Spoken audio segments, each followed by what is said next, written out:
ایک بادشاہ حیدرآباد دکن میں، اسے جا کے یہ کہو بے آسمان رواج وخور آفتاب کھنت، یعنی آسمانوں میں چلا جائے گا اور سورج کی طرح چمکتا رہے گا۔ ایک واقعہ سنیے، نجف کے ایک طالب علم کا واقعہ۔ نجف کا ایک طالب علم تھا، سنیے مولا کی مدد، مولا کس طرح سے مدد کرتے ہیں، مولا کس انداز سے مشکل کشائی کرتے ہیں۔ خیرات علم بخشش محشر مدائے خلد، ملتی ہے بے دریغ یہ حسن نصیب ہے، جو کچھ بھی مانگنا ہے حیدر کے در سے مانگ، یہ در خدا کے در سے نہایت قریب ہے۔ جو کچھ بھی مانگنا ہے حیدر کے در سے مانگ، یہ در خدا کے در سے نہایت قریب ہے۔ عزیزان محترم، ایک طالب علم نجف کا رہنے والا، آپ جانتے ہیں نجف میں اس زمانے میں بھی حالات یہی تھے، بہت فائنینشل پرابلمز تھی۔ اب یہ غریب سا طالب علم تھا، روٹی سوکھی کھاتا تھا اور جناب پانی سے گزارا کرتا تھا، بہت مشکلات میں تھا۔ ایک دن اس کے ذہن میں خیال آیا، کہا کہ سنو، بچوں کو علی کے واقعات سنا، علی کا عاشق بنا۔ ایک دن خیال آیا کہ بھائی میں کب تک سوکھی روٹی کھاتا رہوں، میں کب تک سوکھی روٹی کھاتا رہوں، تو کیا کروں، کہاں جاؤں؟ آپ نے وہ پہلے دن مجلس میں واقعہ سنا تھا نا کہ ایک شخص نے اعلان کیا تھا کہ بھائی جو فقیر ہوگا آ جائے، میں اسے مدد کروں گا۔ ہاں بھائی، ایک شخص فقیر اس کے در پہ چلا گیا، اور جب گیا تو اس شخص نے کہا میری نیت یہ تھی اندھے فقیروں کی مدد کروں گا، اور اس نے کہا میں اندھا تھا تبھی تو تیرے در پہ آیا، اگر اندھا نہ ہوتا تو علی کے در پہ جاتا۔ اب یہ طالب علم اندھا نہیں تھا، عالم تھا، اندھا نہیں تھا، یعنی دل سے اندھا نہیں تھا۔ اس نے کہا اگر مشکل میں ہوں تو مشکل کشا علی کے در پہ کیوں نہ جاؤں۔ نجف میں رہنے والا میرے مولا علی کے در پہ آ گیا، کہا یا علی، اب میں اپنے الفاظ میں بیان کر رہا ہوں، یا علی، یا علی مشکلات میں ہوں، روٹیاں کھا کھا کے سوکھی تنگ آ گیا ہوں، کوئی چکن ٹکا کھلا دے، کوئی بریانی کھلا دے، کوئی نہاری کھلا دے۔ بھائی اب اپنے انداز سے بات کر رہے ہیں جو کھانے ہمیں پسند ہے۔ ہاں بھائی کوئی پائے کھلا دے، میں کب تک یہ سوکھی روٹی کھاؤں۔ بڑی دعائیں کرتا ہے، مولا مجھے مدد فرمائیے، میں اچھی زندگی گزارنا چاہتا ہوں، یہ غربت کی زندگی مجھ سے برداشت نہیں ہوتی۔ اور عزیزان محترم، یہ دعا کر کے یقین سے جا کے سو جاتا ہے کہ میرے مولا مجھے یقیناً مدد کریں گے۔ گھر آتا ہے، سو جاتا ہے، خواب میں مولا کی زیارت ہوتی ہے، یعنی عام انسان نہیں تھا، مولا کی زیارت بھی ہو گئی۔ مولا نے اسے ایک ایڈریس دیا کہ بھائی اگر یہ اس طرح کے مزیدار کھانے کھانے فلاں جگہ چلے جائیں، اور آپ اور ہم کہیں گے کہ بھائی وہ کون سا ریسٹورنٹ ہے جس کا پتہ مولا نے بتایا، تو ہم بھی کل سے وہیں جائیں، یقیناً وہاں کا کھانا 100% حلال ہوگا۔ اور مولا نے پتہ ایسے یہ دیا، مولا نے کہا حیدرآباد دکن چلے جاؤ، حیدرآباد دکن کے مومنین خوش ہو جائیں گے۔ اور یہ حقیقی واقعہ ہے، کوئی بناوٹی واقعہ نہیں ہے۔ شیخ حسین انصاریان نے اپنی کتاب میں یہ واقعہ لکھا ہے۔ مولا نے کہا حیدرآباد دکن چلے جاؤ۔ اب یہ تھا بڑا مومن، مولا پہ بڑا یقین تھا، آ گیا دوبارہ دوسرے دن حرم، کہا مولا میں کہہ رہا ہوں کھانے کو کچھ نہیں اور آپ حیدرآباد دکن بھیج رہے ہیں، مولا مجھے کچھ دیجئے، میری مدد کیجئے۔ مولا نے دوسرے دن خواب میں کہا بھائی اگر دنیا چاہیے تو تمہیں حیدرآباد دکن جانا پڑے گا۔ اب جو کچھ پیسہ میسا تھا جمع کیا، کتابیں شتابیں تھیں بیچیں، جو سامان بیچا اور حیدرآباد دکن گیا۔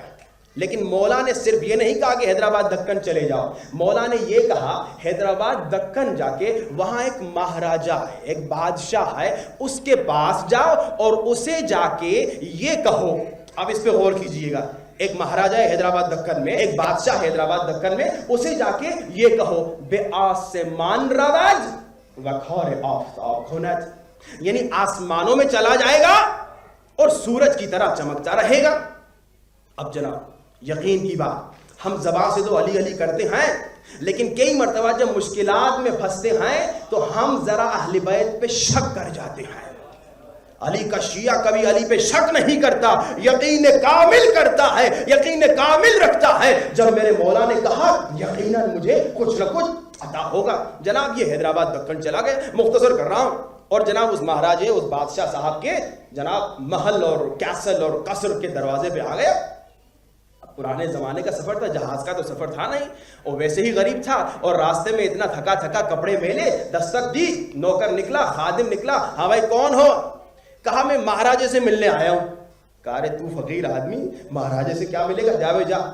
2-3 مرتبہ جب اس طرح سے اس نے دیکھا تو اس نے کہا جا کے اپنے مہاراجے سے کہہ دے نجف مولا علی سے کوئی آیا ہے۔